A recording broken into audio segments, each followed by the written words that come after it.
Hey everybody, how's it going out there? Welcome to Movies and Music with AJ. My name is AJ. Thanks for watching. And today we are watching Time Bandits from 1981, and I am excited to be re-entering the world and the imagination of Terry Gilliam. If you don't know, and if you're new to this channel, welcome. I only started this channel earlier this year, and the second ever movie reaction that I ever uploaded on this channel was Monty Python and the Holy Grail, which of course was co-directed by Terry Gilliam. It was his directorial debut back in 1975. I had a lot of fun with that movie.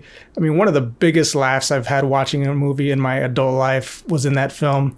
I won't tell you what scene it was. You're just gonna have to go back and watch that reaction if you want to know.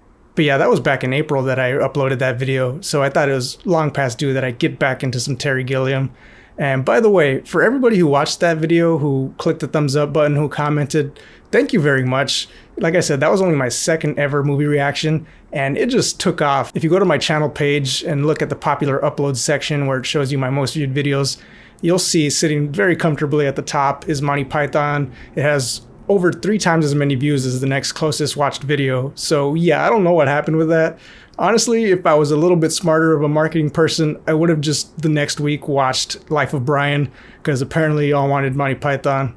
Part of me also wants to keep things fresh and keep things unpredictable and not pigeonhole myself. I want to watch all kinds of genres of film from all kinds of eras. This is also a music channel, so I do album reactions as well. So I didn't want to jump right back into Monty Python. I wanted to have some time to let that sink in, a little bit of breathing room in between.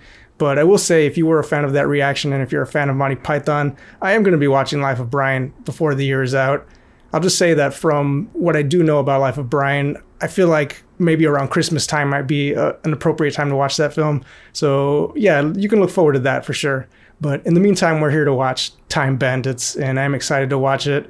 I got into this a bit with my Monty Python video, but in terms of my familiarity with Gilliam, I'd only watched a couple of his films going into Monty Python, and because I'm a 90s kid, the movies that I have watched from him are 12 Monkeys and Fear and Loathing in Las Vegas.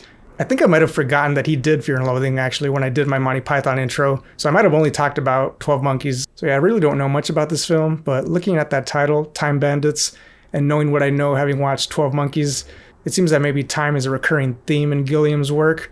And even with a film like Fear and Loathing, which at first I was thinking, 12 Monkeys, Fear and Loathing, very different films. But the more I thought about it, I was like, actually, in a lot of ways, they're pretty similar.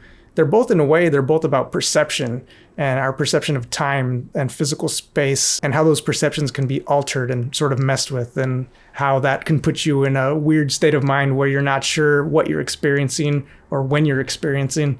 So despite being of different genres and tonally being very two different films, I feel like in a way thematically they kind of share a lot in common, which is just man's perception and how our perception can be very fragile. I'm wondering if this film is going to play with those perceptions as well and explore any of those similar themes. And yeah, the last thing I'll say before we get into the film is I'm really fascinated with Gilliam's career. Who would have thought, coming from a sketch comedy background and co-directing a sketch comedy film, that he would go on to have this really renowned sci-fi fantasy career. I feel like that's most of his films. They tend to be either sci-fi or fantasy, or, even have some sort of metaphysical or sci-fi component, even if they're not directly a sci-fi film. So yeah, it's just fascinating. I don't know how many people would have predicted coming from Monty Python that that's the trajectory his career would have taken. The only sort of modern equivalent I can think of in terms of that kind of career trajectory would be like a Jordan Peele, who also came from a sketch comedy background and, has since gone on to become this renowned, Oscar-winning writer-director of horror films and even producer now. I think he's been producing horror TV and film as well. But yeah, those are the only two I can really think of at the moment. But, to come from a comedy background, specifically sketch comedy, to do these things they've done with sci-fi and horror, it's pretty cool. It's interesting to see. It's really inspirational and even aspirational when you can see that somebody who is as talented at one thing can also be as talented in this other thing. It really just shows that all you need is the passion and, just work hard at it. And of course, the resources and the opportunity. I'm sure Monty Python gave Terry Gilliam the opportunity to make these sci-fi films, but he also had to kind of start from scratch. He did have to be able to pitch himself. Like, I'm sure that studios were not eager to just throw a bunch of money at a comedy director to, get into the world of sci-fi and fantasy and adventure. I'm sure he still had to hustle to make that happen. But the fact that he was given that opportunity and he made it happen and has, gone on to establish his career since then, like I said, I find that stuff inspirational and aspirational. But anyway, enough talk. Let's go ahead and get in the movie. Without further ado, this is going to be my reaction to Time Bandits from 1981, and it of course is directed by Terry Gilliam. Let's go. Yeah, the fact that Sean Connery's in this film, I mean, you know, I expect a name like John Cleese. You know, you expect some of the usual suspects from Monty Python, but the fact that Sean Connery, I mean, obviously I know him as James Bond, although I've never seen a Sean Connery Bond movie. I should do that. But as a 90s kid, mostly I know Sean Connery as this action star who was in these serious action films in the 90s. So the fact that he was doing what's described as a fantasy adventure film in the early 80s, it's kind of surprising. Time Bandits, whoa, that's cool. The font and the map, that whole design, that's trippy. This music too. Yeah, this already feels very Terry Gilliam. The Moderna Wonder Major all-automatic convenience centerette. Did you say Moderna? All the time in the world. Morrison's have got one that can do that in 8 seconds. I just noticed all the plastic on the furniture. Dad, did you know that the ancient Greek warriors had to learn 44 different ways of unarmed combat? Well, at least we've got a 2-speed hedge cutter. Bedtime for you, Kevin. It's 9 o'clock. And this King Agamemnon, he was... Oh, go on, dear, your father said. What is it about just like ancient Greece and ancient Rome and Egypt, all those things? Like when I was a kid, that stuff was just so captivating. It just really captured my imagination.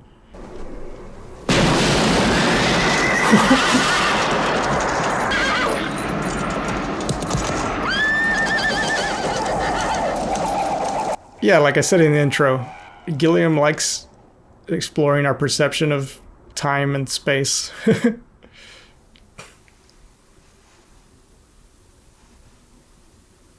Yeah, what was that about? Was that a nightmare?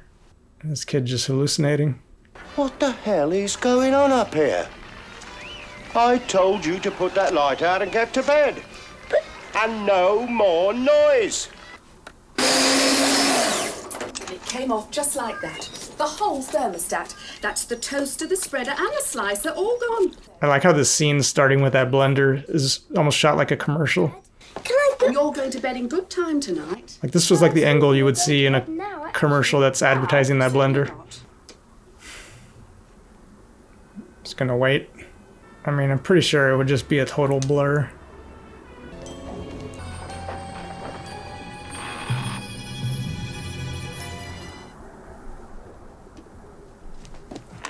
What is this outfit? Kind of steampunk looking.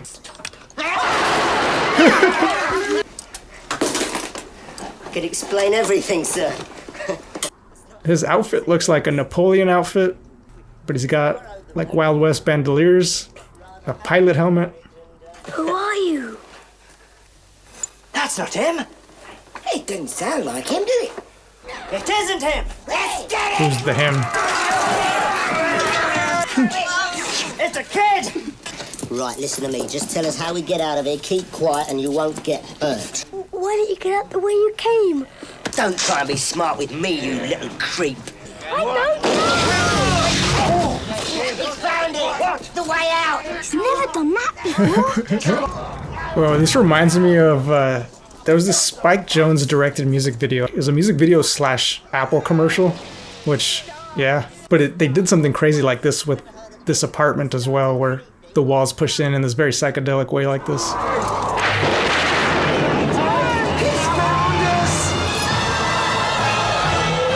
I'm just loving how unabashedly out there this film is so far. Stolen from me. Return the map. It will bring you great danger. I should have looked up the budget for this film, because so far it looks and feels big. Like, it looks expensive, but I'm sure it probably wasn't.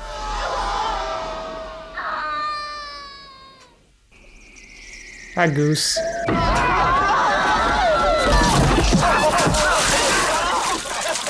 was that man? That was no man. That was a supreme being. You mean God? Well, we don't know him that well. We only work for him. Shut up. He's probably still after us, so we better keep moving. Hey, where are you going? Help! Help!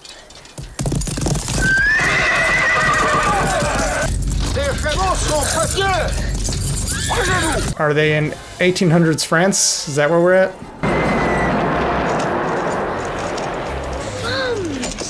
And then you look on the other side of the battlefield and you see Bill and Ted. That was another movie I watched on this channel. Oh, what Napoleon's left of it. Napoleon? Yes. It's his, you know. You could have ruined everything. Do you know where we are? Shut up. Of course I do. 1796, Battle of Castiglione. And sure we're not in somebody's bedroom. What are we going to do here? A robbery. Of course. A robbery? We're international criminals. We do robberies. Shut up, back there. Their whole banter feels very Monty Python. We do robberies. I can just hear one of the Monty Python guys saying that line. Whoa. Yeah, this movie just feels so big in scope. It just feels like an epic so far. That's him. You're not going to rob him. That's Napoleon. And he's rich. Just because you think I'm small. No, Commander, you are not small. You are not small at all. Not by any means. 5'1" is not small. Was he really 5'1"? I know there's always short jokes about Napoleon, but I didn't know what his exact height was. Did they really shoot the guy? Bravo! Jeez. That's what I like. Little things hitting each other. That might be their end to robbing him. They can ingratiate themselves to him. Oh, he's about to kill himself. Jeez. Like the wallpaper sticks to the wall. Like the sea sticks to the sea. Slowly down the climb the stairs. He might be picking that musket back up.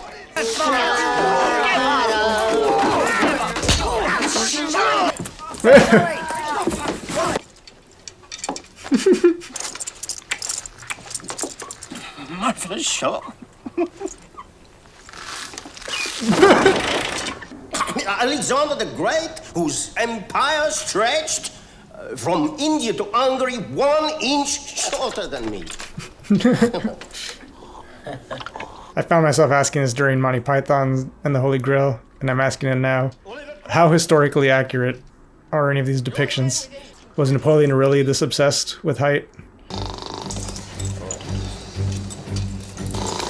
Come on, you've got 30 seconds left. They just cleared the table, didn't they?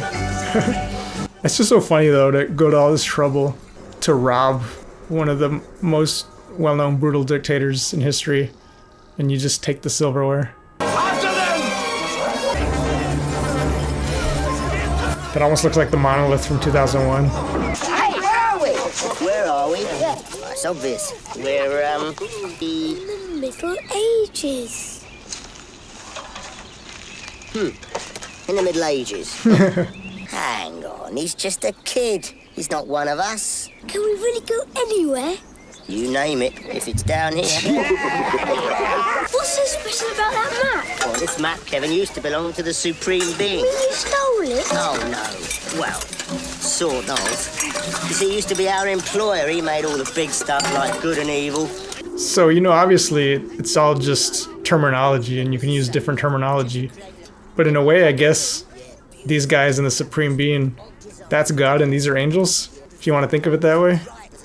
Seems pretty on brand for Gilliam. The fabric of the universe is far from perfect. It was a bit of a botched job, you see. We only had 7 days to make it. That's where this comes in.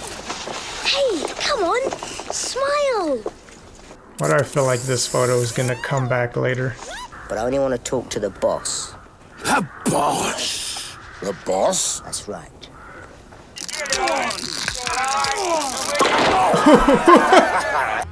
Yeah, some of this stuff just feels so Holy Grail. Hello, I'm Hood. It's Robin Hood. John Cleese playing Robin Hood. Jolly good. And you're a robber too. It's funny how he just has like politician on the campaign trails vibes to this performance. Oh, they have the Mona Lisa. crikey. I mean, I mean it. Wouldn't have even been painted yet. You know, I have this theory. You know, Robin Hood used to be this really popular character. You know, there's been successful films throughout the years depicting Robin Hood, but lately the past few Robin Hood films that have come out have just kind of bombed. It seems like the general public just doesn't really have an appetite for Robin Hood stories anymore.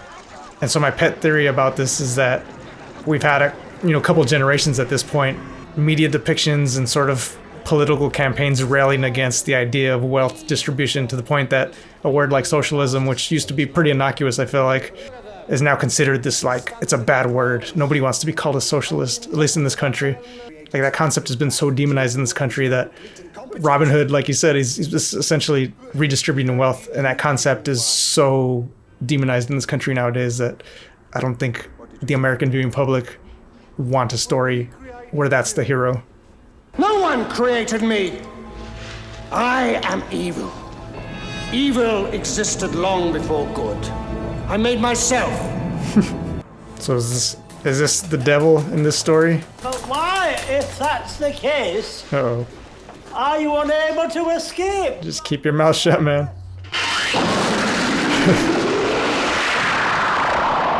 I'm really loving the effects in this film. They just look great.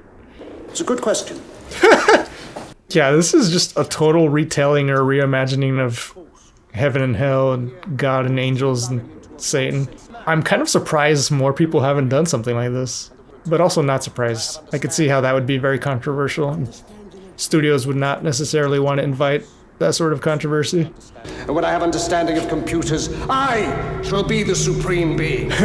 Whoa, that feels oddly, for 1981, that's very prescient. The Silicon Revolution. Look how he spends his time. Nipples for men. Slugs. Slugs! They can't hear, they can't speak, they can't operate machinery. I mean, are we not in the hands of a lunatic? Yeah, the world we're living in now. The people who figured out computers do conquer the world now.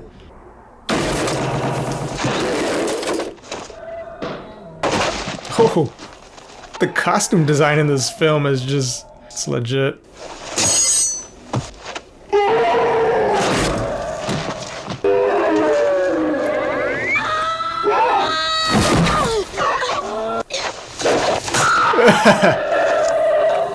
Who sent you? The gods? What we got under this mask?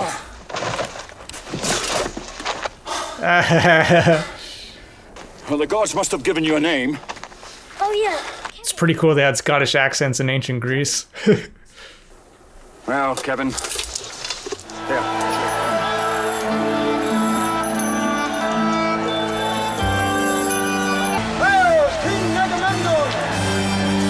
Oh, okay. He's Agamemnon. The kid had mentioned him earlier. The name's Non. Agamemnon. Will you teach me how to sword fight? Come here. I'll teach you something much more useful. That game? I have decreed that this boy shall remain here with us in our city. Furthermore, he shall from this day forward be my own son and heir to the throne of Mycenae. Hey, it's him. Sean Connery just looks like he's having a blast on this set.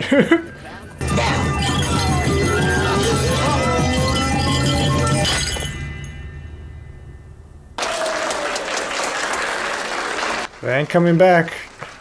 I would hold your applause.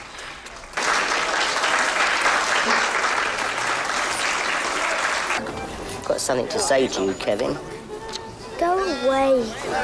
You've got something really brilliant like that, and you're just wasting it. Wouldn't call this exactly wasting it. Well, I was happy. Og was right. The most fabulous object in the world. It does exist. The Holy Grail? Waiter, more champagne. Yes, sir. Oh, it's the Titanic. Og's right. Just want to see Leo floating by being like, yeah, I get it. Every other scene I just keep thinking to myself, how big was the budget for this film? That's better, we're out of that.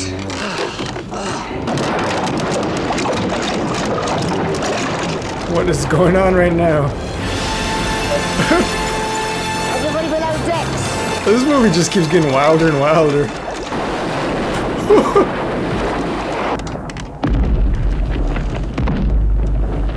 Like some just good creative cinematography, like these angles, go a really long way to selling an effect, you know? You don't always need to throw money at a movie to make it feel big. You know, sometimes it's just a little bit of creativity with your camera work. We'll all die out here. Yeah. Can't give up now. When can we give up? Come on, it's just a bit further. When can we give up? Just on the other side, the fortress of ultimate darkness. We've made it, lads! We're here! Wally, give that back. Get out of the way, Randall. Randall! No! Nice.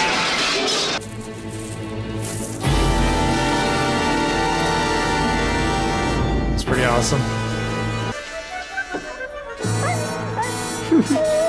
Benson's a good boy.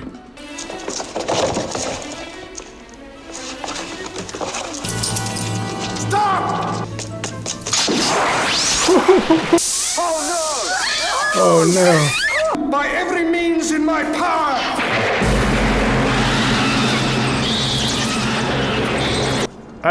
I keep saying it, but just the costume design and the set design in this film, it's just so immersive and lived in and real. Like, it's just so great. Benson. Not Benson! Jeez. I'm a reasonable man. Is it a tank?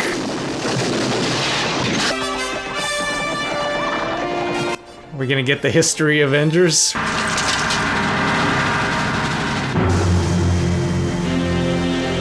This does feel very Avengers Endgame.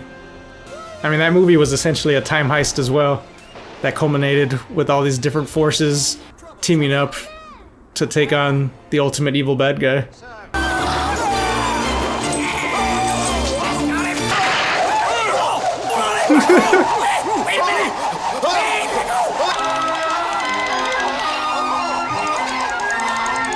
Is that a knife on the end?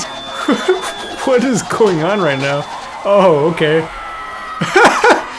At this point, I just feel like Terry Gilliam just had a bunch of leftover money and is like, let's just keep doing crazy stuff until we just drain the budget.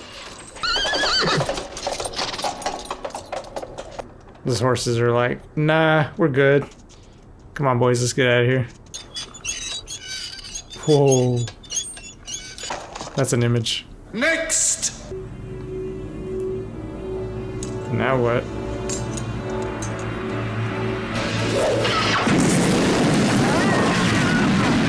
Oh, who got him? Yeah, I think he's done. Whoa. Oh. That makes sense.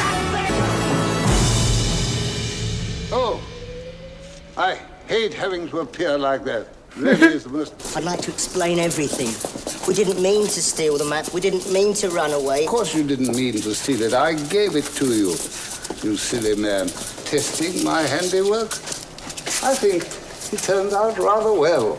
Do you mean you knew what was happening to us all the time? Well, of course. I am the supreme being. I'm not entirely dim. Oh, no, sir. I want every bit of evil placed in here.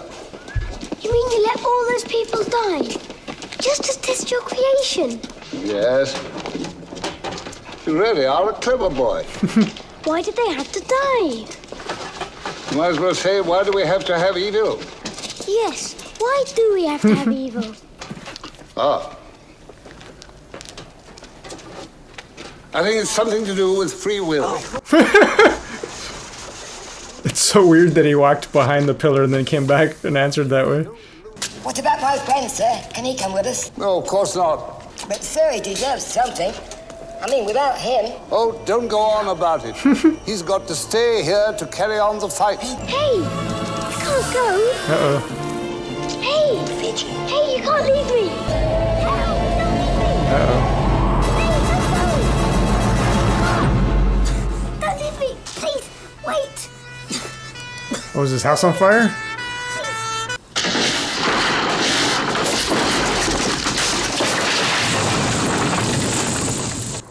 Did one of those fancy new appliances spark a fire?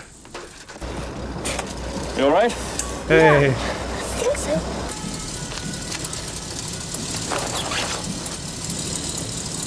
That's cool. This is what started it, eh? Left the Sunday joint cooking all night, didn't we? Oh, is that piece of evil? Yeah. Mom! Dad! It's evil! Don't touch it! What the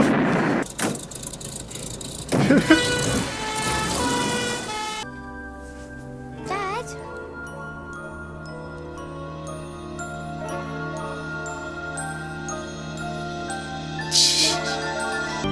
Yeah, that's the shot we opened up with.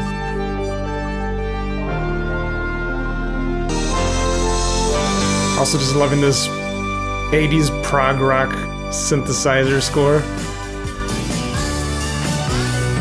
Executive producer George Harrison. Somehow this makes sense. I feel like if the Beatles were still around as the Beatles back during this time, this is the kind of stuff they would have been doing. Like, I just think of Yellow Submarine and just how out there that was. This feels like akin to that, or of a piece with that, you know? Just wild, pure, unhinged imagination. Just pure fantasy adventure. Yeah, what a fun film. Jeez. Alright, so I was curious. I had to look up the budget for this film. It was only $5 million to make that film. And granted, I know this was made in 1981. I know that inflation is a thing, but even in today's dollars, I mean, I don't think inflation has been that crazy that, you know, a film like this back then, to make it look like that for $5 million, that's still pretty impressive. In fact, I was curious, so I just went back and I thought, what's a, you know, big budget fantasy film from that era, you know, that I can have a comparable budget with, just to get a sense of what that really means. And so I thought of The Empire Strikes Back, which came out a year before this film. And the budget for Empire was $30 million, a little more than that. So yeah, 30 million versus 5 million. And granted, it's been a while. In fact, I'd say well over 20 years since I've watched Empire Strikes Back. And, you know, I saw it a couple times as a kid, but I haven't watched it as an adult. But if I'm going back and I'm like thinking back on it, you know, just jogging my memory, for sure The Empire Strikes Back looked impressive. It looked, you know, it was a visual spectacle. It looked awesome. The sets, the characters, the costumes, it all looked great. But does Time Bandits look like 1/6 of the quality of Empire Strikes Back? I don't think so. I thought this film looked stunning. You know, it just, the scale and the scope, it just looked so epic. The sets, the costumes, just all of it, the production design, just all around across the board. It looked phenomenal for $5 million. It just goes to show what you can do with some creativity and some ingenuity. And if you just have the drive and the passion, that you can make it work, you know? And to me, that's really inspiring as a filmmaker myself. You know, I've written and directed a couple of short films, and my wife has written and directed a couple of her own short films for which I was the cinematographer. And we both produce each other's films. We, you know, help each other every way we can. And our short films, they were basically made with zero budget. You know, they were paid for with credit card debt, and we got by on favors from friends and family and, you know, generous local businesses. So yeah, basically no money and some debt. And I think our films, you know, if I can say so myself, they look pretty impressive for having zero budget, you know? And a lot of that just comes down to location scouting, which I imagine played a big role in how big this film feels at times. Sort of similar to how they made the Holy Grail. And, you know, I remember people commenting on that video that the castle that they use, or I guess all the castles that you see in that film, is just the one castle, and they just keep filming it from different angles and perspectives. But I, you know, honestly, watching Holy Grail, I had no idea that was the same castle over and over. They fooled me, you know? So yeah, like I said, it just goes to show with the creativity and the ingenuity and the drive to do it, you can really make a film look and feel bigger than what it costs, you know, bigger than the sum of its parts. You know, just give me the one castle and I'll build you a grand scale version of medieval times. You know, that's essentially what they did with Holy Grail. And to an extent, that's what they were doing here. You know, I just gotta love it. But yeah, as far as the film itself, you know, I hesitate to use the expression, they don't make them like they used to. But really, I mean, do they make films like this anymore? I just, you know, and part of it is there's been different shifts in terms of how films get made, how they get written, the perspective that's on display in these films. I feel like, you know, the 90s was the sort of irony revolution. And I feel like after that, we couldn't go back. You know, the version of this film today definitely would have had at some point the main character engaging in some sort of ironic detachment from all of it. There definitely would have been quips or just snarky comments about how, isn't this so crazy? Or I can't believe an ogre.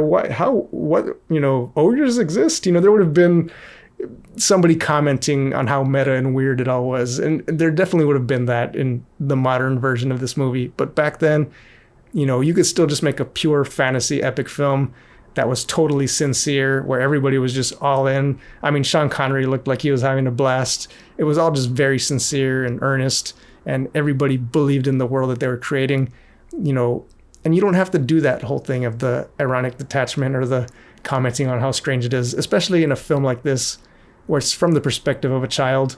I remember being a kid. If this was happening to me, I would have just went with it, I would have been all in, I would have believed it, because this is just what it's like to be a kid. If you're a kid with an overactive imagination, it's all real, it's just, that's the point of imagination. So yeah, I just loved how sincere and just all in this film was on just being a pure fantasy epic, just unironically. But yeah, also going back to that whole, they don't make them like they used to. The other thing about it is, yeah, the practical sets, the costumes, the set design, just all of it. Again, the modern version of this film, if, they did a remake or, an attempt to make a film like this, it would be green screens and it would be computer graphics, computer visual effects. And, that stuff has its place. And I don't want to knock it because, that's an industry, that's a big industry. A lot of people work in it. They work really hard. But at the end of the day, I feel like we lose something when we don't have those practical sets. And I wonder if also part of it is just also the switch from shooting film to shooting digital. There was a warmth, you look at film, you look at things shot on film, and it's kind of similar to, the argument people make for listening to vinyl versus, MP3s or CDs. People say that there's a warmth when you listen to a vinyl record. And I feel like the same thing with when you look at something that was shot on film, there's a warmth, there's a visual warmth that you get that just seems to be lacking from stuff that's shot on digital. So in a lot of ways, these genies are out of the bottle, right? We're never really going to go back to shooting on film in a mass scale sort of way. We're never going to go back to practical sets. It's going to, CGI is just so convenient. Green screens are convenient. Shooting digital is convenient. So I feel like on a mass kind of commercial scale, like I said, that genie's out of the bottle. We're not going to go back. So I feel like we have lost something in that sense. So yeah, this movie has a warmth and an authenticity, both in the way it's written and performed, but also in the way that it was technically created, that I just feel like is of this era. And we just might not ever get back to this. We might never see something like this again in that way. And I'm not trying to bum anybody out, but it's interesting to think about. But yeah, I don't know that green screens or CGI is ever going to look this convincing. Honestly though, it's funny, I made a Star Wars reference earlier talking about Empire Strikes Back.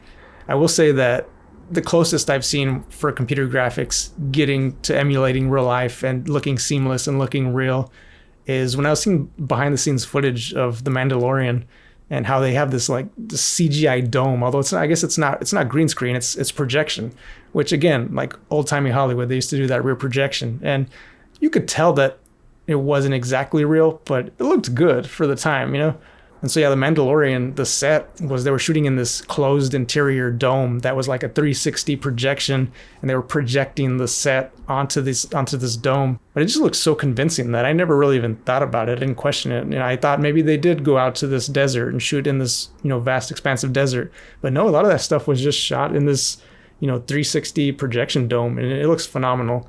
But so maybe, I don't know, maybe there is a time where we get closer to more realistic looking computer graphics. But still, at the end of the day, I look at a film like this, like Time Bandits, and it looks timeless because it was shot with practical sets, and it just all looks so real and lived in. And that's part of the immersion of it. When you're watching fantasy, you're watching a big blockbuster film, you want to be immersed in it. And what creates better immersion than real physical sets, But yeah, this movie was just so immersive. And again, it's a credit to, the performances, obviously, but also just the production design, the set design. It was so good. But anyway, yeah, I think I'll go ahead and call it a day for today. If you like this video, go ahead and hit that thumbs up button. If you want to follow along with more of my reactions, hit the subscribe button, ring the bell so you get notifications when I upload a new video. Signing out for today, this has been Movies and Music with AJ. My name's AJ. Thanks for watching, and have a good day.